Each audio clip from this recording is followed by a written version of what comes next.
동서 고금을 막론하고 사람들에게는 궁금한 것이 있어요. 그리고 그 궁금증을 해결하려고 하는 그런 마음이 있었어요. 네. 그것이 무엇일까요? 그것은 사랑이 무엇이냐는 거예요. 사랑이 무엇이냐. 그래서 많은 사람들이 사랑이 무엇인가에 대한 답을 찾아보려고 많은 노력을 했어요. 사랑이 무엇인가에 대하여 말한 것을 몇 가지 소개한다면 이렇습니다. 띄워주세요.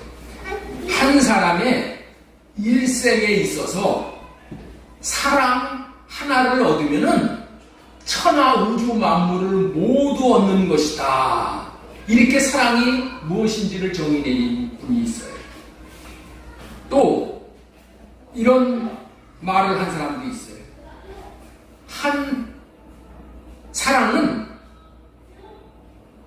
사랑은 일생일대 한 사람의 운명을 두 사람이 나누어 짊어지고서 함께 가는 것이다. 사랑의 상대와 운명을 걸고 함께 짊어지고 나갈 수 있는 능력이 있는 것이 사랑이라고 이렇게 표현을 합니다. 그런데 우리나라의 가요의 황제라고 하는 나훈아 씨가 부른 유행가에도 사랑이 무엇인가를 말하고 있어요. 여러분들 다 이 노래 잘할 거예요. 사랑이 무엇이냐고 물으신다면은 눈물의 씨앗이라고 말하겠어요. 사랑이 뭐냐고 물으신다면 눈물의 씨앗이라고 말하겠어요. 사랑이 눈물의 씨앗이라고 표현을 한다는 것은 우리가 기대하는 사랑과는 거리가 멀다고 여겨지는 표현이지요. 분명히 이 말은 사랑을 오해한 말이라고 할 수 있을 것이에요. 나훈아 씨가 이렇게 사랑을 정의하게 된 이유는 거짓 사랑을 참 사랑인 줄로 착각을 하고 빠져 살던 사람이 하는 말에 불과한 말이 아닌가 이렇게 여겨지는 거예요. 사랑은 눈물의 씨앗이라는 말까지 하게 되는 것을 보면은 거짓 사랑에 빠진 사람이 사랑에 실패하여 하는 말이 분명하잖아요. 나훈아가 사실은 그런 삶을 살았잖아요. 김지미 씨하고도 결혼했다가 이혼하고. 그래서 사랑은 기대를 했는데 나중에 어떻게 돼요? 눈물의 씨앗이었다는 거예요. 그렇지만은 이 말은 이 세상에서 사랑을 추구하다가 실패한 사람의 솔직한 표현이기도 하기에 의미가 있고 귀 기울여야 할 말인 거예요. 그렇다면은 왜 이런 말이 나오게 되는 것일까요? 왜 이런 말이 나오냔 말이에요. 그것은 이 세상에는 애당초에 사랑이 없고 오직 거짓 사랑만 존재하기 때문이라는 거예요. 그래서 이 세상에서 경험한 사랑으로는 그런 수준의 말밖에 사랑을 표현할 수 없는 것이에요. 이 세상은 사랑이 존재하지 않습니다. 왜냐하면 사랑은 하나님의 것이기 때문에 그래요. 자, 요한일서 4장 8절 보겠습니다. 사랑하지 아니하는 자는 하나님을 알지 못하나니 이는 하나님은 사랑이시니라 라는 말씀처럼 사랑은 하나님에게서 와야지 그 참사랑을 알고 누릴 수 있게 되는 거예요. 만약에 사랑이 하나님에게서 오지 않으면 이 세상에 존재하는 사람들은 사랑을 모르고 살 수밖에 없기에 사랑에 굶주려 일생을 정말 불행한 일생을 살아갈 수밖에 없다는 거예요. 그래서 하나님은 하나님의 사랑을 이 세상 사람들에게 알게 하시기로 작정을 하셨어요. 하나님은 뭐를 하셨다고요? 모든 사람에게 하나님의 사랑을 알게 하기로 작정을 하셨어요. 그래서 한 사람을 보내주셨어요. 그 한 사람은 이름하여 어머니입니다. 특별히 어머니입니다. 어머니는 하나님의 사랑이 어떠한지를 알게 하시기 위해서 보내신 하나님이 보내신 천사와 같은 분이에요. 하나님은 하나님의 사랑이 어떠하신지를 우리 인생들에게 확실하게 알려주시기를 원하셨지만 하나님의 사랑은 지식으로 가리키고 배우도록 해서 사랑을 알려주실 수가 없는 거예요. 그래서 하나님께서는 하나님의 사랑을 한 사람 어머니를 통하여 하나님의 사랑이 어떠한 사랑인지를 알려주셨기 때문에 오늘은 어버이 주일을 맞이하여 설교 제목을 하나님의 사랑을 알려주시려 띄워주세요. 하나님의 사랑을 알려주시려. 예, 하나님의 사랑을 알려주시려. 너무 제목이 길어서 줄인 제목이야. 원래 표현하고 싶은 말씀은 이런 말씀이에요. 하나님의 사랑이 띄워주세요. 어떠함을 알려주시는 어버이. 하나님의 사랑이 어떠함을 알려주시는 어버이. 라는 제목으로 말씀을 전하도록 하겠습니다. 오늘은 어버이를 보내주신 이유는 하나님의 사랑이 어떠함을 알려주시기 위함임을 설교하고자 하는 거예요. 설교하는 내용의 핵심이 뭐라고요? 하나님의 사랑이 어떠함을 알려주시기 위함을 설교한다는 거예요.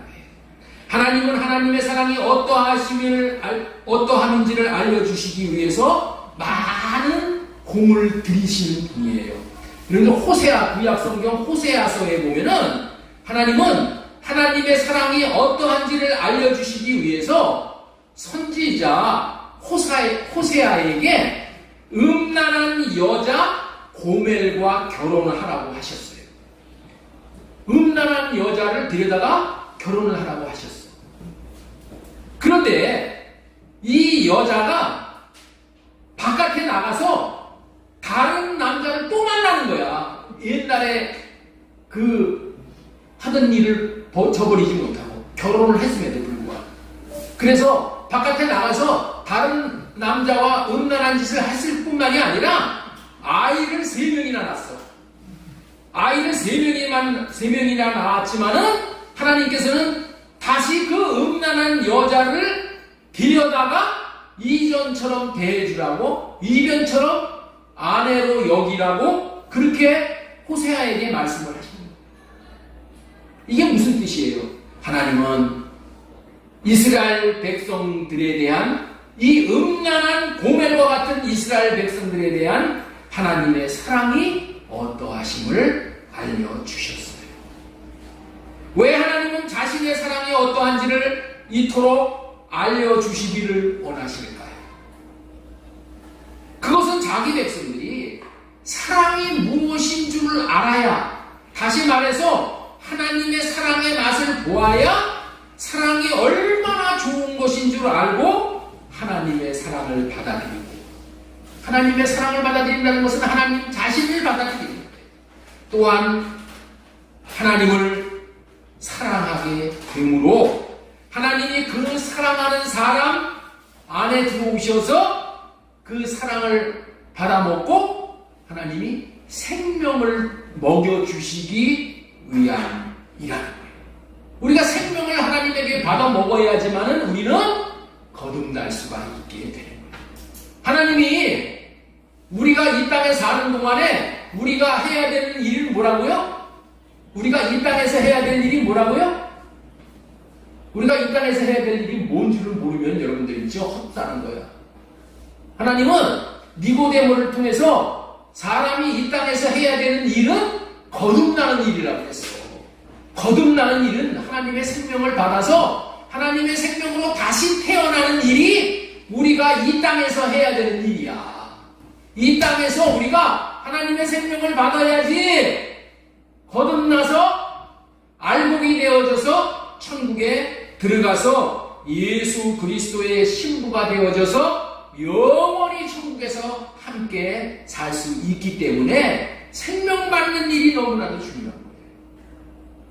그래서 제가 이 생명받는 일에만 대해서만 집중해서 설교를 해요.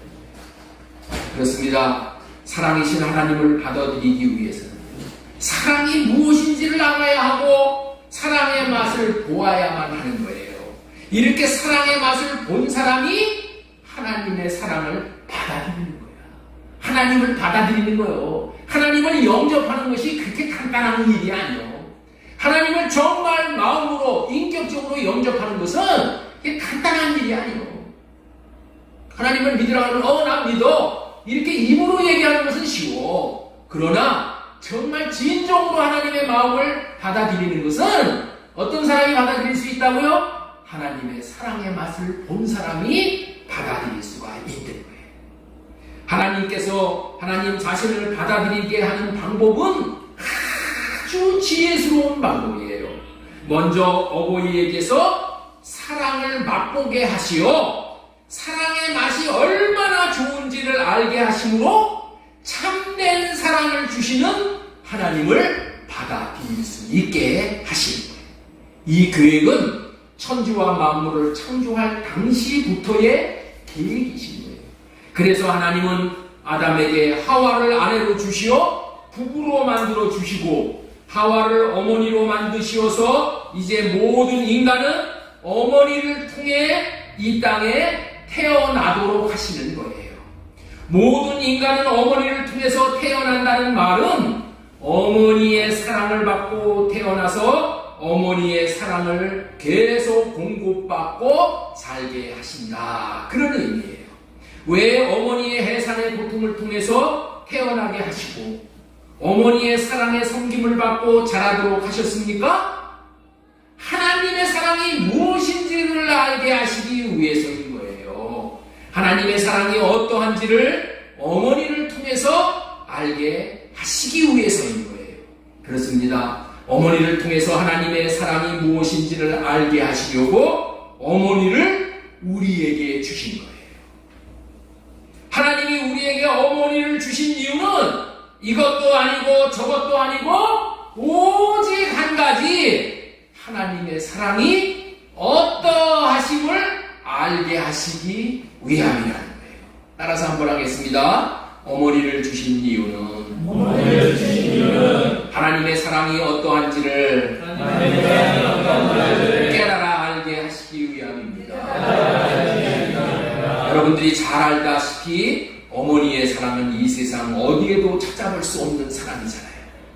어머니와 같은 사랑은 이 세상 어디에서 찾을 수가 없다는 것을 여기 계신 모든 분들이 다 알고 계시는 바와 같이 특별한 사랑이에요. 이 사랑을 모성애라고도 하지요. 아버지의 사랑은 부성애라고 하지요. 이 세상에서 모든 자식들은 어느 누구를 막론하고 어머니의 사랑은 진짜 사랑이라는데 의심하는 사람은 아무도 없어. 그리고 어머니의 그 지고지순한 사랑에 눈시울이 적게 되는 것이잖아요. 여러분들 이상하지 않습니까? 어머니의 사랑이 도대체 어디서 온 사랑이기에 모든 사람이 그 사랑 앞에 무릎을 꿇고 그 사랑에 만족을 하고 그 받은 사랑을 못 갚은 것에 대해 애통을 하는 것일까요? 이유는 어머니의 사랑은 하나님에게서 온 아가페 사랑에 버금가는 사랑이기 때문이다. 이 버금가다는 얘기는 최고 다음이다 그런 얘기야. 하나님의 사랑, 아가페 사랑이 사랑 중에는 최고야. 그 사랑 다음의 사랑이 어머니의 사랑이라는 이런 말씀을 전하는 이 순간에 목사님, 나는 아니에요. 나는 어머니에 대해서 어머니의 사랑에서 그렇게 받아들이지 않아요 라고 한다면은 아직 철이 안 들어서 그런 생각을 하는 거예요. 여러분들이 더 성숙하게 자라난다면 차차 어머니의 사랑을 알게 될 것이에요. 그리고 더 나아가 자식을 키워본다면 어머니가 자신에게 어떠한 사랑을 베풀어 주었는지를 깨달아 알게 될 것이죠. 그런데도 못 깨닫는다면은 어머니가 돌아가시고 나서 어떤 계기가 될 때는 깨달아 알 날이 반드시 오게 되는 거예요. 그렇습니다. 어머니의 사랑은 모든 사람들이 하나도 예외 없이 모두가 공통적으로 느끼는 최고의 사랑이죠. 이 세상 어디에서도 찾아볼 수 없는 유일무이한 사랑이고 참사랑인 것입니다. 그렇다면 그 사랑이 과연 어디에서 온 사랑이란 말이에요? 답은 참사랑은 하나님에게서만 나오기 때문에 하나님의 사랑을 받은 어머니에게서 이와 같은 사랑이 나오는 거예요.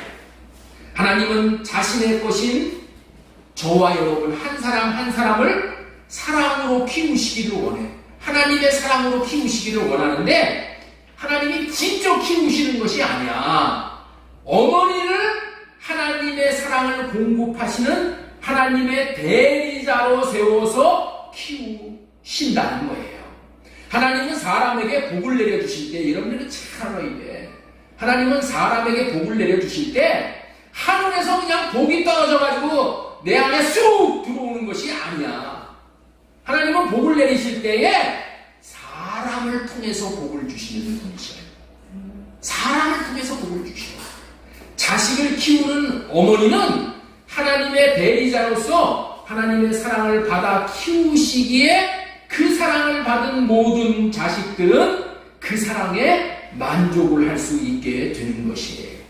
그렇습니다. 하나님께서 우리에게 어머니를 주신 것은 하나님의 사랑이 어떠함을 알게 하시기 위해서 주신 하나님의 선물로 그 선물이 어머니입니다. 어머니가 하나님의 사랑을 공급하는 대리자입니다. 그래서 어머니는 하나님이 보내주신 하나님의 천사라고 말을 하는 것이지요.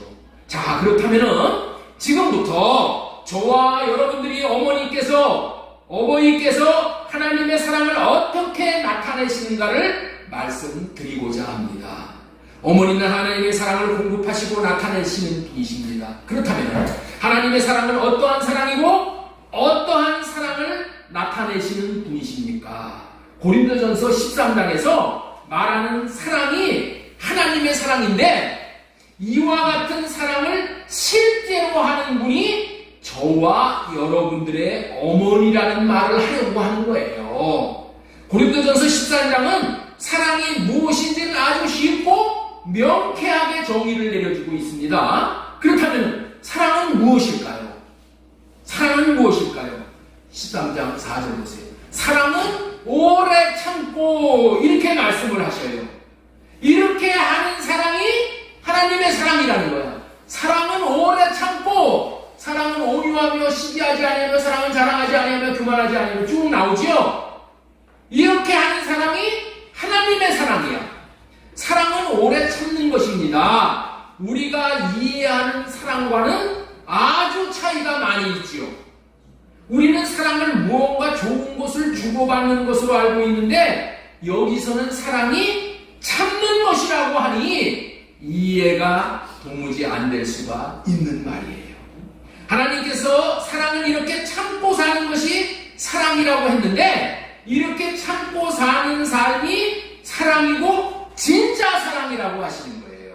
그런데 이와 같이 하나님이 말씀하시고 인정하신 진짜 사랑, 하나님의 사랑, 이 참사랑을 하시는 분이 저와 여러분들의 어머니라는 거예요. 이런 오래 참고 사는 참사랑을 행하는 것을 실제로 자식에게 행하여 주신 분이 저와 여러분들의 어머니라는 것을 부인할 사람은 여기서 아무도 없을 정도로 우리들의 어머니는 저와 여러분들에게 이런 오래 참고 사는 사랑을 공급하시고 또 공급하신 분인 거예요. 어떻게 해서 이런 사랑을 저와 여러분들의 어머니가 하실 수 있으신가요? 어머니가 우리에게 하는 참고 사는 사랑이 하나님에게서부터 온 사랑이기 때문이라는 거예요. 이런 사랑을 어머니가 일평생 자녀들을 사랑으로 섬기도록 하면서 하나님의 사랑이 어떠한 사랑인지를 깨닫게 하시는 것이 너무나도 큰 의미가 있어서 오늘은 설교 제목 하나님의 사랑을 알려주시려, 이 제목 첫 번째 소제목으로 자녀를 위해 고통을 끝까지 인내하는 어머니라는 그런 소제목으로 말씀을 드리고자 합니다. 4절을 다시 한번 읽어보겠습니다. 사랑은 오래 참고 라는 말에 필요가 있는 거예요. 어머니의 사랑의 특징이 오래 참는 것이에요. 참때 어떻게 참는다고요? 오래 참는 것입니다. 이 오래 참고라는 말을 7절에서 보충 설명을 하고 있어요. 7절 보겠습니다. 모든 것을 참으며.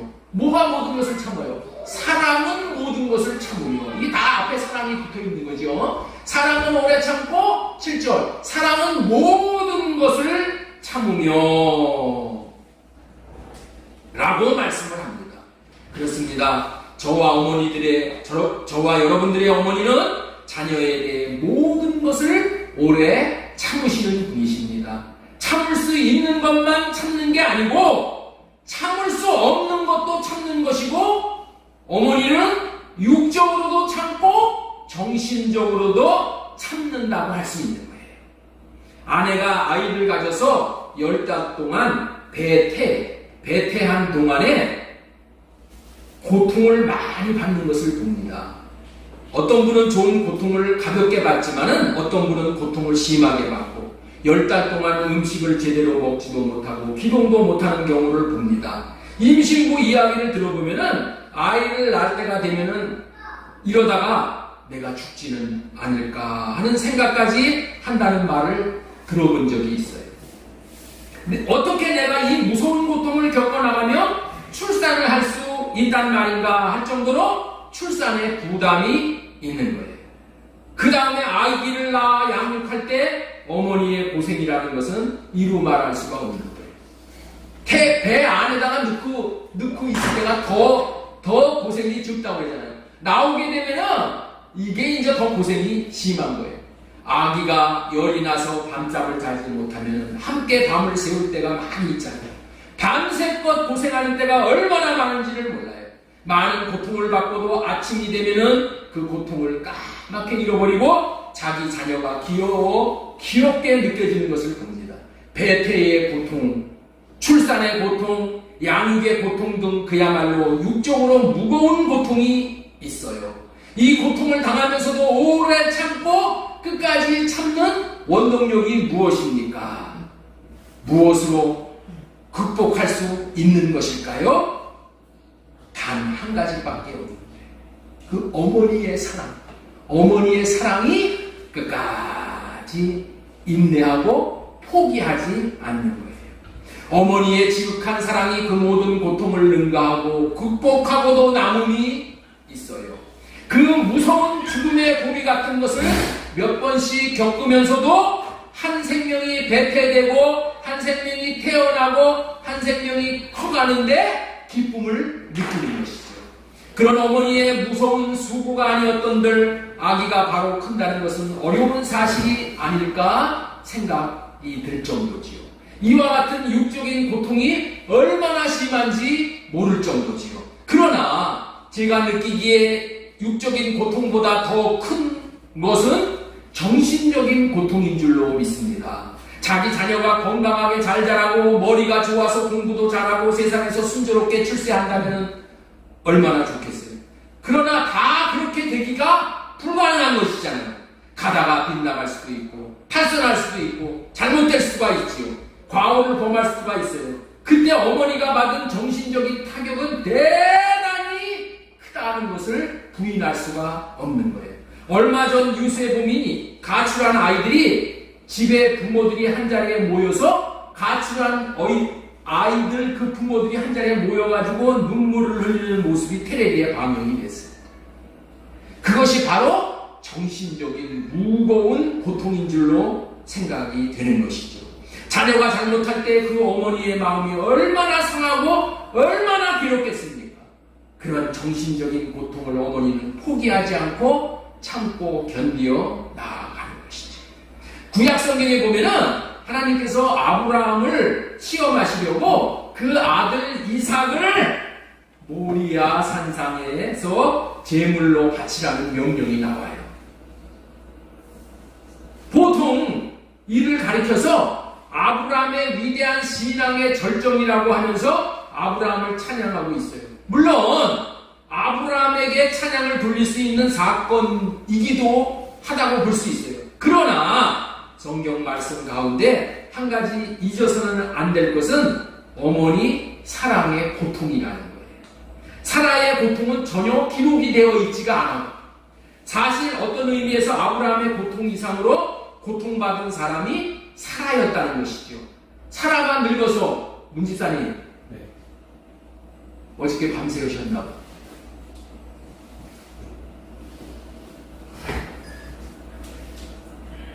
사라가 늙어서 낳은 아들 이삭을 하나님께 바치기 위해 남편 아브라함이 이제 모리아산으로 데리고 나갈 때에 얼마나 큰 고통을 받았겠어요.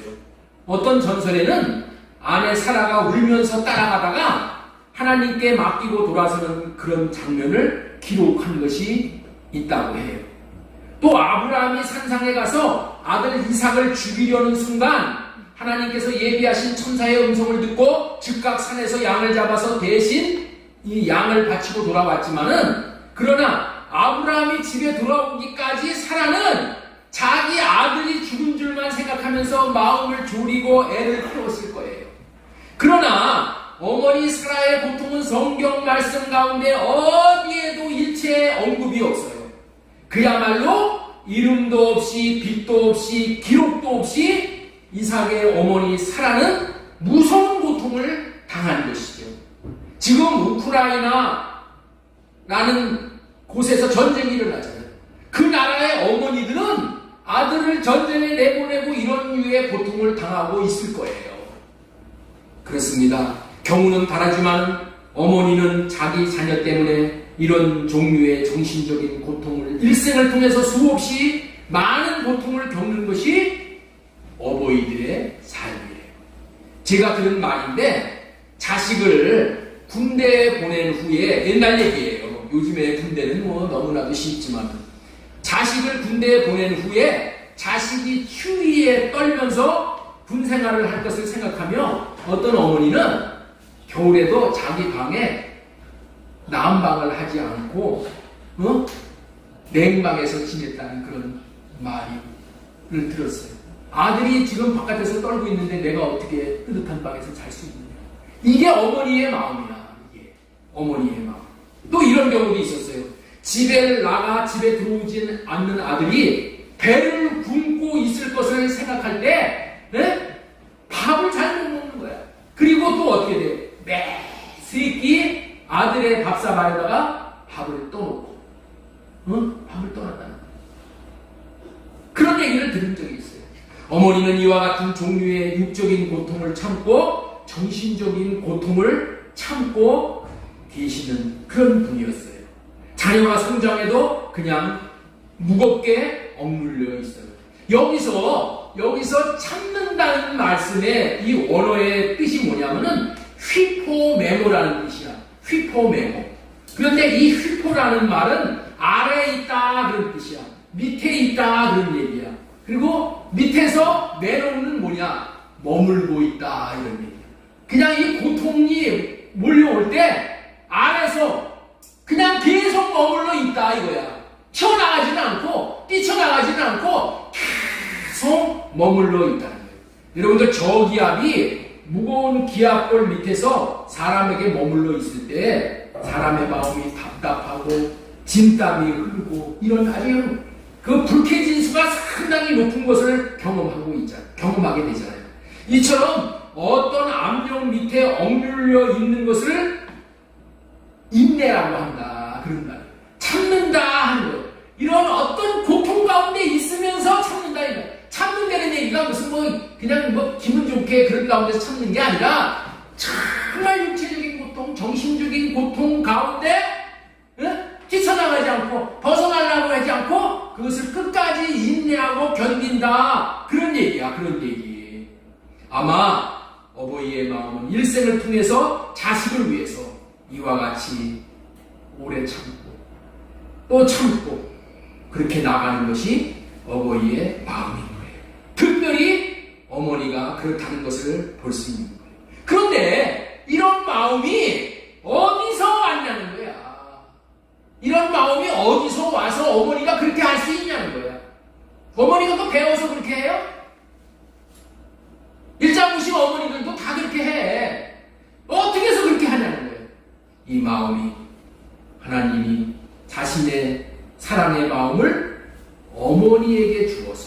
이런 사랑의 마음을 어머니를 통해서 나타내고 계시다. 그런 의미의 말씀을 드린 거예요. 지금까지는 자녀를 위해 고통을 인내하는 어머니에 대한 말씀을 드렸습니다. 예. 자, 두 번째로 전해드리는 말씀을 자녀를 믿어주는 어머니. 자녀를 뭐 해주는 어머니? 조재경 집사님, 예, 수고하고 오셨는데 잘 들으셔요. 예, 그냥 푹 주무시게 하고 싶은 마음이지만은 그러면은 득이 없잖아. 그래서 제가 신뢰를 무릅쓰고 깨워드리는 겁니다. 자, 7절 보세요. 사랑은 모든 것을 참으며, 다음에 뭐가 있어요? 모든 것을 믿으며, 이렇게 되어 있어요. 사랑은 모든 것을 믿는 게 사랑이래. 네? 모든 것을 믿는데, 바로 앞에 참는다라고 하는 낱말 자체가 무엇인가? 어려운 조건이 있다는 사실을 말하잖아요. 다시 말해서 자기 자녀에게 문제가 있는 것을 말하는데, 그럼에도 불구하고 어머니는 그 자녀를 믿는다라고 말하는 거야. 문제가 있는 자녀를 어떻게 한다고요? 믿는다는 거야. 이것이 사랑이라는 거예요. 문제가 없는 아이를 믿는 것이 아니라 문제가 있는 아이를 믿는다는 거예요.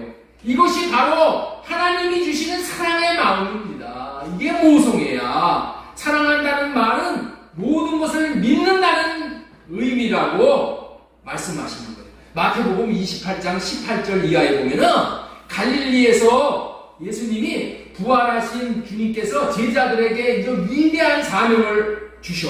이게 뭐냐? 지상사명이야. 지상사명. 너희는 가서 모든 민족을 제자로 삼아 아들과 아버지의 이름으로 아들과 성령의 이름으로 세례를 베풀고 내가 너희에게 분부한 모든 것을 다 지키게 하라. 예? 이렇게 말씀하시기 직전에 누구에게 이런 말씀을 하셨냐면은 28장 16절에 제자들에게 이런 말을 하는 거예요. 자, 16절 보겠습니다. 11제자가 갈릴리에 가서 예수님께서 지시하신 산에 이르러 예수님을 배웠고 경배하나 아직도 의심하는 사람들이 있더라.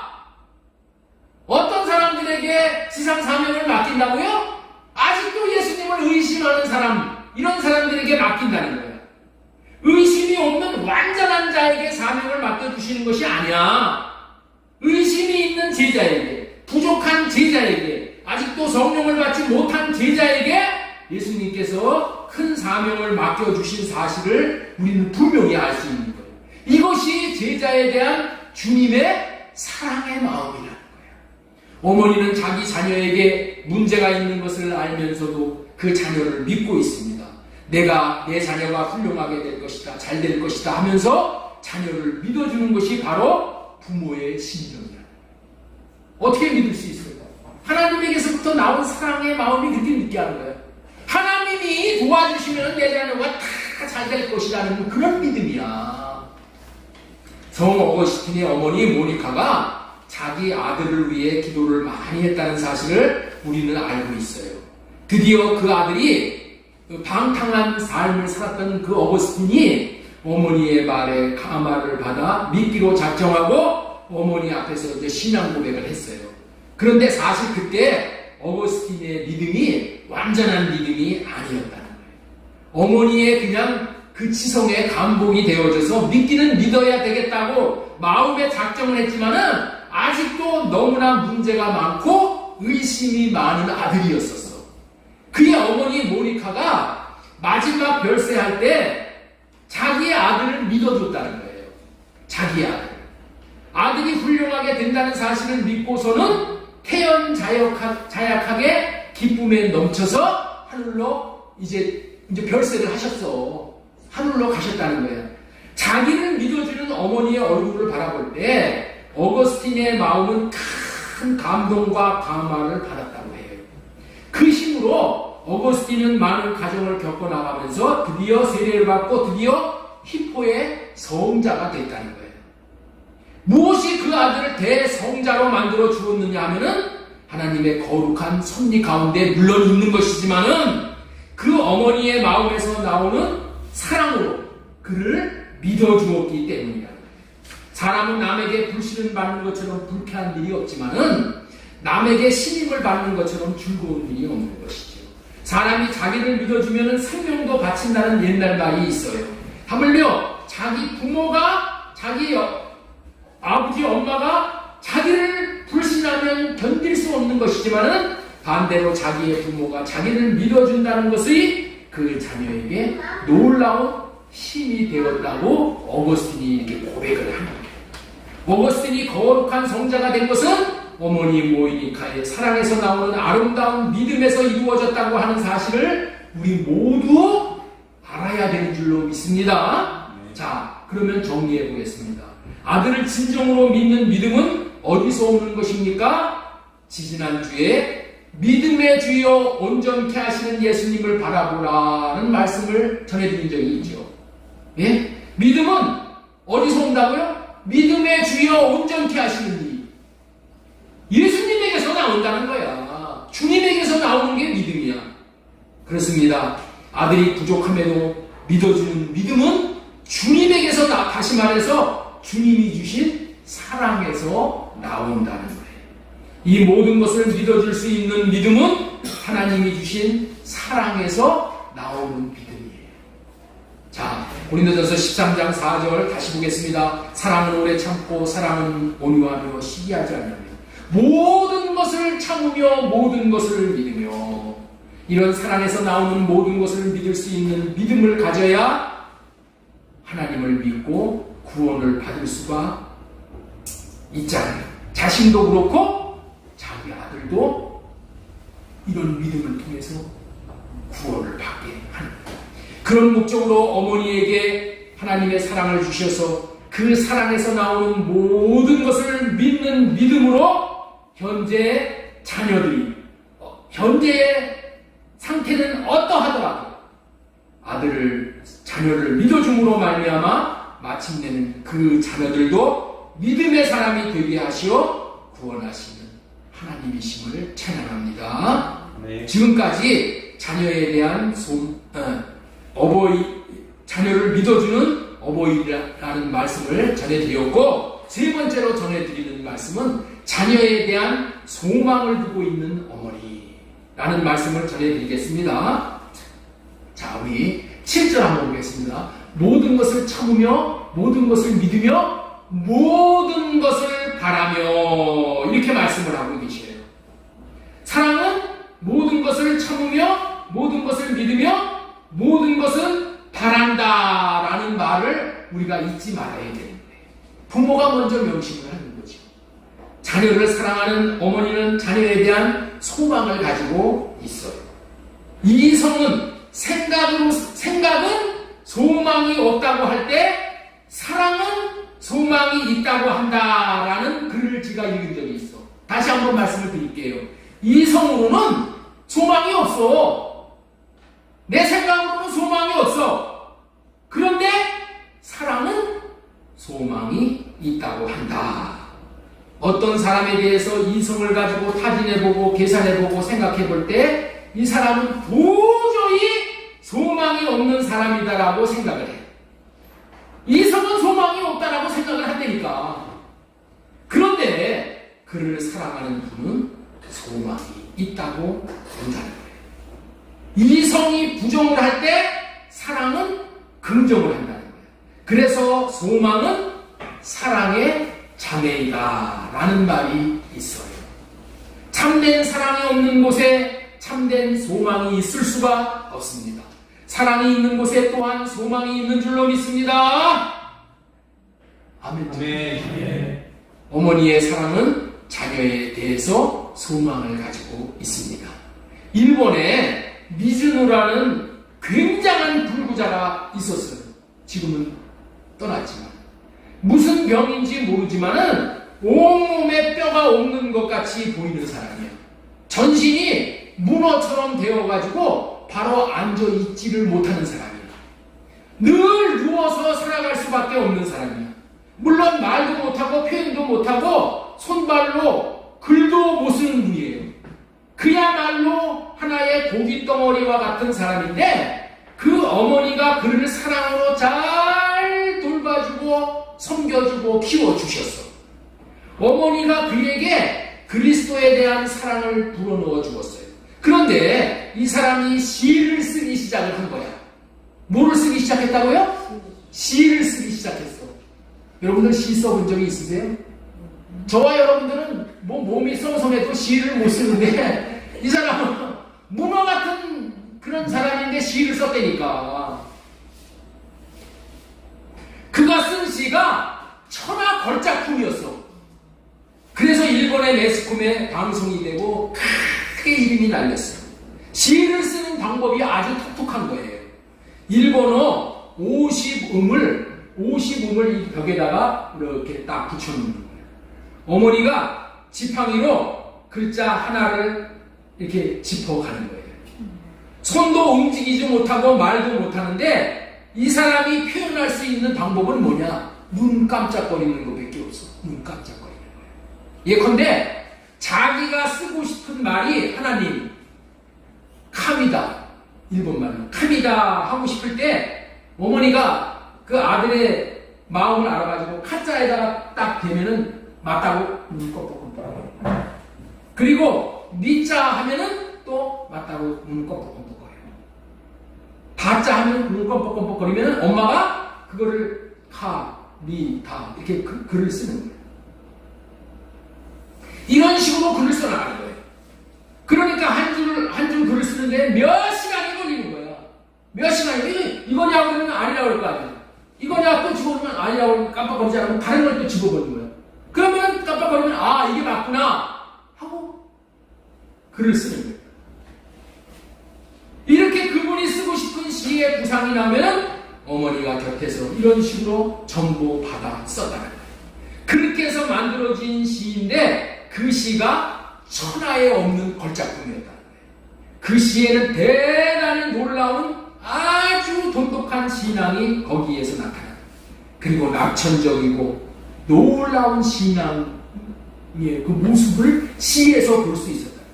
그분이 하나님의 놀라운 은혜를 받은 것도 사실이지만 그분을 그렇게 만들었던 분이 바로 그의 어머니라고 할 수 있는 거예요. 그의 어머니 외에 누가 그런 일을 할 수 있겠습니까? 아무도 그것을 해낼 도리가 없는 것이죠. 왜냐하면 이런 일을 해내려면 굉장한 인내가 필요하죠. 굉장한 사랑이 필요하죠. 미즈노가 이런 이름이 이렇게 난 것은 그야말로 그 미즈노에 대한 어머니의 사랑에서 나온 소망이 있었기 때문에 저는 어머니의 소망이 바로 자녀의 생애 이정표가 된다고 믿는 거예요. 어머니가 그 자녀에게 얼마만큼 바라고 있느냐 하는 것이 이 자녀가 장래에 내가 무엇이 되겠다고 하는 생애의 목표가 될 수 있는 거예요. 어머니가 자녀를 낮추고 무시했다면 그 자녀는 잘 될 수가 없습니다. 어머니는 모든 것을 바라고 있습니다. 소망하고 있습니다. 그런데 소망은 두 가지가 있는 거예요. 세상적인 소망이 있고 거룩한 소망이 있습니다. 자녀가 훌륭한 신앙의 사람이 되고 올바른 사람이 되도록 어머니가 소망하는 것이 바로 자녀의 생을 거룩하고 아름다운 생애로 만들어 준다고 믿는 것이죠. 지금까지는 자녀를 사랑하는 마음에서 나온 위대한 소망이 자녀를 세우는 원동력이 된다는 말씀을 들었습니다. 아울러 위대한 소망을 품게 하는 어머니의 사랑의 마음이 하나님에게서부터 온 것이라는 것을 말씀드리고자 하는 거예요. 자, 지금까지 자녀에 대한 소망을 두고 있는 어머니라는 말씀을 드렸습니다. 네 번째로 전해드릴 말씀은 하나님의 사랑의 대리자 어버이. 어버이는 하나님의 사랑의 대리자인 거예요. 결론적으로 말씀드리고 싶은 내용이 바로 이거예요. 어머니는 바로 하나님의 사랑의 대리자입니다. 하나님의 사랑이 어떠함을 알게 해 주시려고 어머니에게 하나님의 사랑을 부어주어 그 사랑을 나타내도록 쓰임받은 분이 저와 여러분들의 어머니입니다. 왜 그렇게 어머니의 사랑이 고상하고 거룩하다는 말입니까? 하나님께서 어머니의 마음속에 모성애를 집어넣어 주셨기 때문인데, 그 모성애가 무엇인가 하면은 하나님의 속성이라고 할 수 있습니다. 하나님이 하나님의 속성을 어머니 속에 집어넣어 주신 것이라고 우리는 믿을 수밖에 없는 거예요. 그런 의미로 부모는 하나님의 대리자에 속합니다. 하나님이 10가지 계명을 모세에게 주실 때에 10가지 계명을 5가지 계명씩 두 돌비에다가 새겨 놓아 주셨어. 첫째 돌비는, 첫 번째가 뭐냐? 하나님에 대한 사랑이야. 하나님에 대한 사랑. 그것이 뭐예요? 하나님 앞에 다른 신을 두지 말라. 우상 숭배하지 말라. 이름을 거룩히 여기도록 하라. 넷째는 하나님의 나라가 안식일을 거룩하게 지켜라. 이 얘기야. 그런데 다섯째가 뭘까요? 다섯째가 하나님의 대리자 부모에게 관하여 명령을 합니다. 하나님의 계명을, 하나님 사랑하는 계명에 부모를 공경하라는 계명이 여기 가서 들어가 있다니까. 이해가 되셔요? 네. 부모에 관하여 명령을 하는 거야. 네? 그래서 우리가 뭘 믿을 수 있어요? 부모에 대한 효를 하라고 하는 것은 바로 하나님에 대한 효라는 것을 말씀해 주시고 있는 거예요. 우리는 하나님의 거룩한 사랑을 부모님을 통해서 받습니다. 우리는 하나님의 은혜를 부모를 통해서 또한 갚을 수가 있는 거예요. 부모에게 요구하는 것이 하나님에게 은혜를 갚는 거예요. 미구엘이라는 사람은 여자는 약하나 어머니는 강하다라는 유명한 말을 했어요. 독일의 그레텔이라는 사람도 이런 말을 했어요. 젖을 먹이고 있는 어머니처럼 깨끗하고 청결해 보이는 것이 없고 자녀에게 둘러싸여 있는 어머니처럼 존경스럽게 보이는 것이 없다라고 말을 했어요. 나폴레옹이 또 무슨 말을 했냐면은 자녀의 운명은 어머니가 만든다. 주재경 집사님, 자녀의 운명은 누가 만든다고요? 예, 긁히는 것은 다 드셨네. 자녀의 운명은 어머니가 만든다. 재미있게도 이 모든 말들이 다 부모가 하나님의 대리자라는 사실을 말해주고 있는 거예요. 우리가 이런 모든 사실을 가정이라는 것을 통해서 우리가 생각해 봐야 돼요. 가정이 얼마나 소중한 것입니다. 단순히 생을 위한 가정이 아니고 생 이상으로 거룩한 것이 바로 우리 가정입니다. 가정을 통해서 하나님을 체험할 수 있는 거예요. 칼 힐트라고 불리는 스위스 사람이 행복론을 쓴 사람이라고 우리는 다 알고 있지. 칼 힐트가 죽은 후에 그의 무덤에 세웠던 묘비에 이런 말이 있다는 거예요. 사랑은 모든 것을 극복한다. 인간의 행복의 근본적인 조건이 바로 사랑이고 그 사랑을 가지고 모든 것을 극복해 나갈 수가 있다는 말인데, 지금까지 하나님은 이렇게 귀한 사랑을 어머니를 통해서 이 땅에 사는 모든 어머니에게, 자녀들에게 공급하도록 하시어 하나님의 사랑이 어떠함을 알게 하시고 그 사랑을 공급받음으로 사랑이 무엇인지를 맛보게 하여 참된 사랑이신 하나님을 받아들여 하나님의 안에 있는 사랑을 더 충만히 공급받고, 또 사랑을 공급받은 사람이 어떻게 할 수 있어요? 하나님을 사랑할 수가 있는 거예요. 사랑을 받아보지 못한 사람은 하나님을 사랑 못해. 그래서 우리가 지난주에 그런 말씀을 드렸어요. 내가 주님 안에, 주님이 내 안에. 내가 하나님 안에, 하나님이 내 안에. 네? 내가 하나님 받고 하나님 안에 들어가서, 주님 안에 들어가서 그 안에 있는 사랑을 풍족히 받을 때 내가 하나님을 사랑할 수 있어. 그냥 하나님을 사랑하면은 하나님이 어떻게 한다고요? 그 사랑을 받아잡기 위해서 내 안으로 들어오신다. 내 안에 들어오셔서 하나님이 사랑을 받아잡수시고, 또 하나님은 어떻게 돼요? 잡수시는 것만 끝나는 것이 아니라 우리에게 하나님의 생명을 주고, 생명을 주고. 그러니까 생명을 받는 원리는 사랑을 함으로 생명을 받는 거예요. 이 원리는 꼭 알아야 돼요. 그래서 성경에서 사랑하라, 사랑하라, 사랑하라 그렇게 명령을 하시고 강조하신 거예요. 왜? 왜 사랑하라고 한다고요? 사랑해야 하나님의 생명을 받는 거야.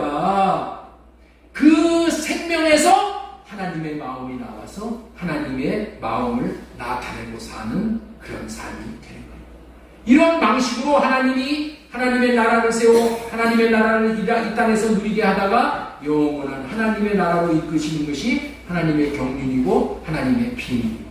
자, 그렇다면 하나님의 어떠하심을 자녀들에게 알도록 쓰임받은 어버이들은 하나님의 일을 받들어 모시는 하나님의 대리자라고 말씀을 드렸습니다. 하나님의 대리자, 하나님의 일을 하는 하나님의 사역자, 하나님의 동역자, 하나님의 일을 맡은 하나님의 일꾼. 다시 말하면 하나님의 일을 하는 하나님 나라의 공무 집행자야. 공무를 집행하는 자야. 공무를 집행하는 자가 뭐예요? 공무원이잖아. 하나님 나라의 공무원이 공무를 집행하는 거야. 예? 공무를 집행하는 자야. 누가 하나님 나라의 공무 집행자라고요? 우리 어버이들이 공무를 집행하기 위해서 자녀들을 그렇게 사랑하고 섬긴다는 거예요. 응? 끝까지 참으면서 인내하면서 섬긴다는 거예요. 이 어머니가 하나님께 주신 사랑을 자녀에게 공급하는 공무 집행을 잘 감당하기 위해서 얼마나 많은 수고를 했냐는 거예요. 엄마가, 아버지가 이런 수고를 하는 것은 다른 뜻이 있는 게 아니고 하나님의 나라의 공무를 집행하는 일이니까 그것 때문에 온갖 수고를 다 합니다. 이해가 되셔요? 이해가 되셔요? 그래서 하나님의 이 나라를 위해서 공무 집행을 위해서 이렇게 수고를 한 그 수고의 그 얼마나 많은 수고를 했는가가 어머니의 은혜라는 노랫말에 다 나와 있잖아요. 나실 때 괴로움 다 잊으시고 기를 때 밤낮으로 애쓰는 마음, 진자리 마른 자리 가라앉으시며 손발이 닿도록 고생하시는데 하늘나라의 그 무엇이 넓다 하리요 어머니의 사랑은 가히 없어라. 왜 이런 수고를 하느라 모진 수고와 고통을 당하셨다고요? 하나님께서 하나님의 나라를 세우기 위해서 공무 집행을 하라고 아버지, 엄마를 불러서 세우신 거예요. 그리고 그거 잘하라고 뭘 주셨어? 사랑을 주셨어. 고린도전서 13장 4절 다시 보겠습니다. 사랑을 오래 참고 7절 모든 것을 참으며 모든 것을 믿으며 모든 것을 바라며. 지금까지는 어머니는 하나님의 사랑의 대리자로서 하나님의 사랑을 알도록 하기 위해 하나님의 사랑을 부어주셨기에 하나님의 대리자로 쓰임받을 수 있었다는 것을 말씀드렸습니다. 그렇습니다. 이 세상에 하나님의 사랑으로 자식을 낳아 사랑으로 오래 참으며 모든 것을 참으며 모든 것을 믿으며 모든 것을 바라며 키우신 부모된 여러분들은 하나님의 대리자로서 하나님의 사명자로 하나님의 천사로 하나님 나라의 공무 집행을 위해서 쓰임받은 존귀한 분이시다라는 말씀을 전해드리고 싶은 거예요. 자, 그렇다면 이렇게 수고한 어버이들에게 하나님이 가만히 있으실까? 가만히 있지 않으십니다. 다섯 번째로 전해드릴 말씀은 사명을 감당한 어머니와 자녀에게 베푸시는 복에 대해서 마지막으로 말씀을 드리겠습니다.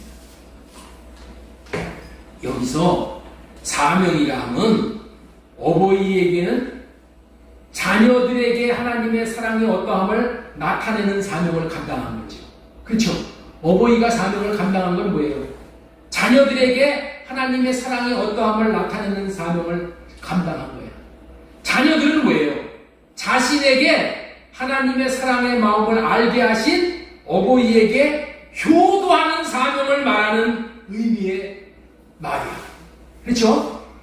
부모는 뭐예요? 자식 잘 키운 사명이고 자녀들은 뭐예요? 자기를 잘 키워준 부모에게 효도하는 그런 사명을 잘 감당하는 것을 얘기하는 거예요. 어버이가 이와 같은 하나님의 대리자로서 하나님이 맡겨주신 사명을 잘 감당하려면 빛도 없이 이름도 없이 온갖 모진 수고로만 되는 것이기에 자식을 포기하지 않고 키웠다는 것은 하나님의 대리자로서의 사명을 다하는데 보이는 수고와 보이지 않는, 드러나지 않는 수고를 엄청나게 했다는 것이야. 그러니 하나님께서 반드시 보상을 해주실 수밖에 없는 거예요.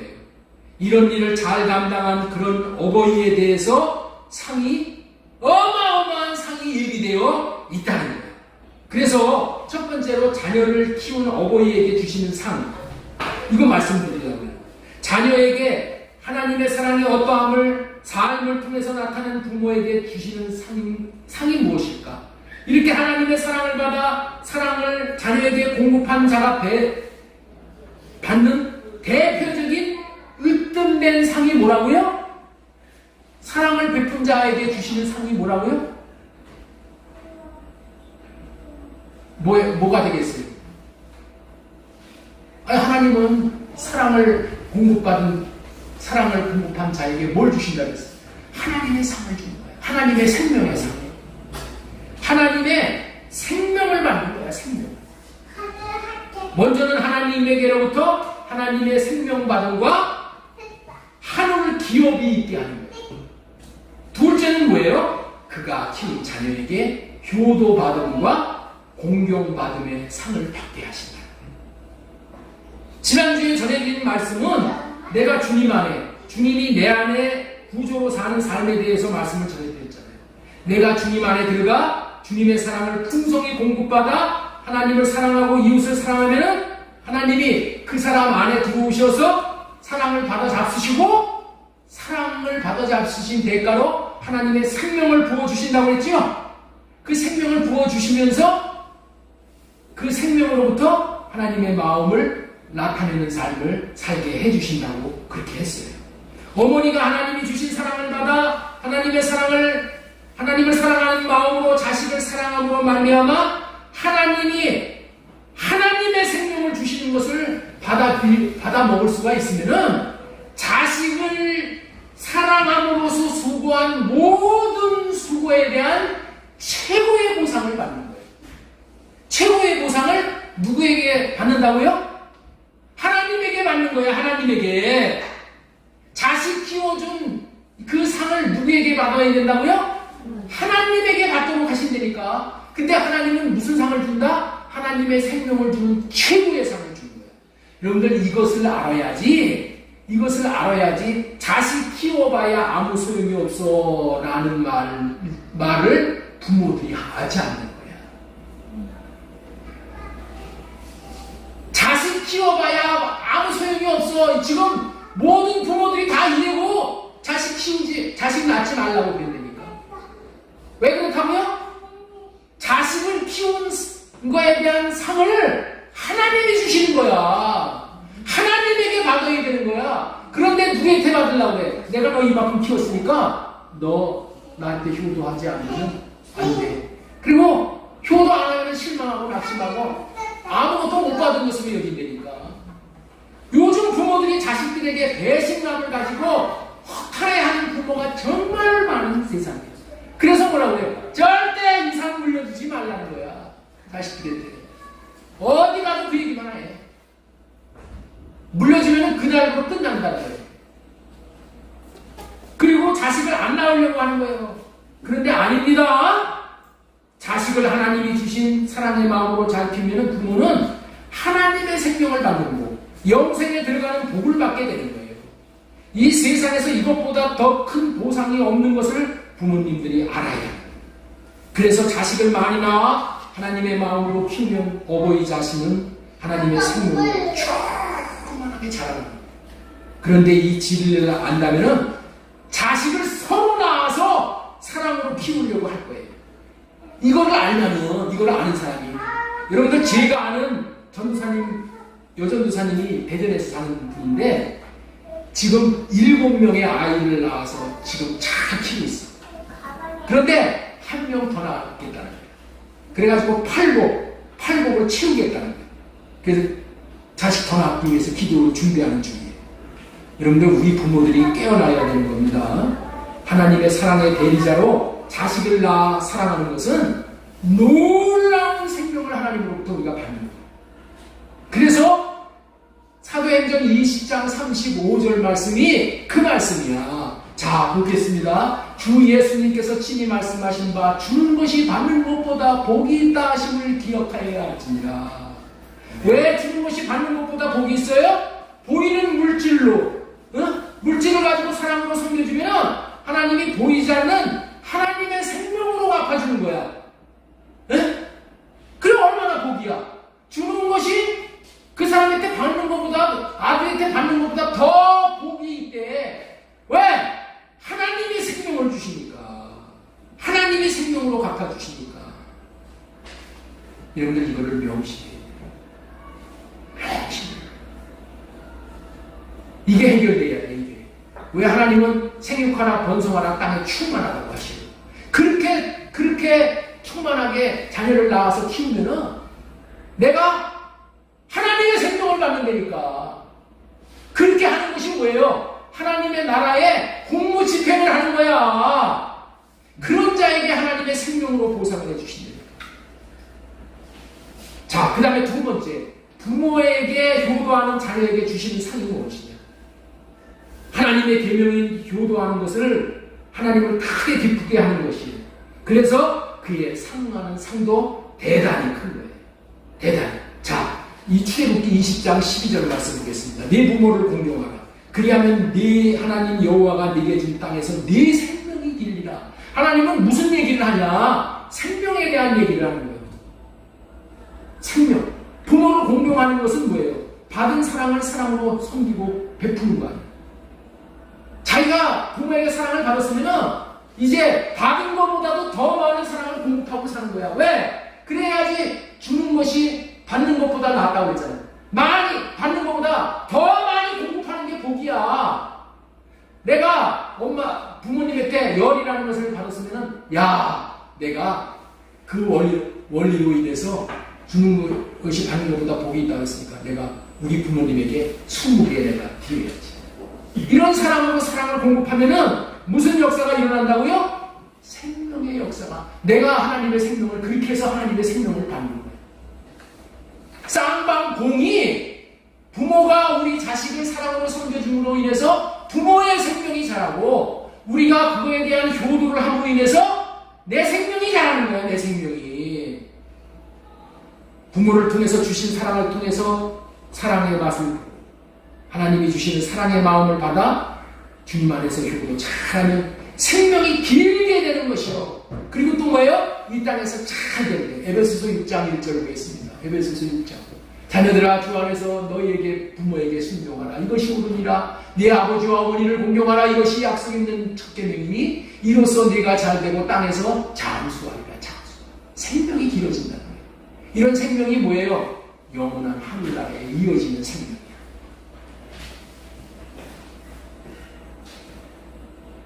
효도가 왜 그리 중요한가? 왜 그렇게 복이 되는 것인가 하면은 생명과 직접 연관되는 거기 때문에 그래요. 그렇기 때문에 보통 상이 아닌 생명을 우리가 받는 유일한 길은 사랑하는 것밖에 없어. 사랑하는 것밖에 없어. 그래서 효도하지 않는 자들에게는 벌을 주어서 어떻게 돼요? 돌이키게 하는 거예요. 벌을 주어서 돌이키게 해요. 우리 한번 보겠습니다. 신명기 21장 18절. 사람에게 완악하고 폐역한 아들이 있어. 그 아버지의 말이나 그 어머니의 말을 순종하지 아니하면 부모가 징계하여도 순종하지 아니하거든. 21절. 그를 돌로 쳐 죽이지.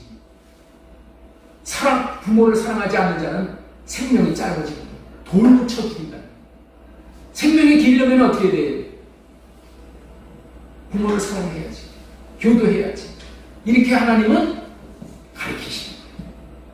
자, 3원 30장 7절도 그랬어요. 아비를 조롱하며 어미를 순종하기를 싫어하는 자의 눈은 골짜기에 까마귀에게 쪼이고 독수리 새끼에게 먹히리라. 우리 하나님은 왜 자녀들을 사랑으로 잘 양육하라고 하십니까? 나에게 생명이 나를 위해서 그런 거야. 나를 위해서. 자식 잘 키우는 것이 나를 위해서. 또 자식이 왜 부모에게 효도하라고 한다고요? 자기를 위해서. 자기를 위해서. 사랑하는 자식들이 어버이에게 효도를 하게 함으로 하나님의 대리자로서 하나님 나라의 공무를 잘 집행한 어버이들을 보상하는 거예요. 보상. 효도하라고 하는 첫 번째 이유가, 그리고 앞으로 어버이 되려는 부모들이 많아지게 하시기 위해서 하나님은 상을 줍니다. 아예 어버이 자식을 낳아가지고 자식으로 인해서 생명이 많아지고 자라고 효도를 받으면 부모들이 어떻게 돼요? 아, 자식들 이제 많이 낳아야 되겠다. 자식 많이 낳아야 되겠다. 이런 마음이 부모들에게 생길 거 아니에요. 그래서 하나님은 부모들이 자식들을 많이 낳고 잘 사랑으로 키우게 하기 위해서 이렇게 이런 상이 있는 거예요. 이런 상이 있는 거예요. 비록 힘들고 수고스러운 일이지만은 우리는 생명으로 사랑으로 키우는 것도 어렵고 효도하는 것도 어려워. 우리의 육신의 생각과 마음으로 힘들어. 그래서 어떻게 돼요? 하나님께서 할례 언약을 우리에게 주신 거예요. 육신의 생각 할례가 주님이 주시는 생각과 마음을 잘 구해서 부모를 공경하고 자녀들을 키우고 양자 생명에 대한 역사를, 하나님은 오직 생명을 주시는 거에 관심입니다. 이 생명을 받아서 장성한 분량의 생명으로 자라서 여러분들 천국에서 정말 왕노릇하고 하나님 나라를 영원토록 누리는 그러한 놀라운 그 비밀이 자녀를 잘 키우고 부모에게 효도하는 여기에 달려있다는 것을 꼭 기억하시고 이 사명에 우리가 밝히 깨어서 이 사명을 이루는 그런 놀라운 몸된 교회 지체들 다 될 수 있기를 예수님의 이름으로 축복합니다. 아멘.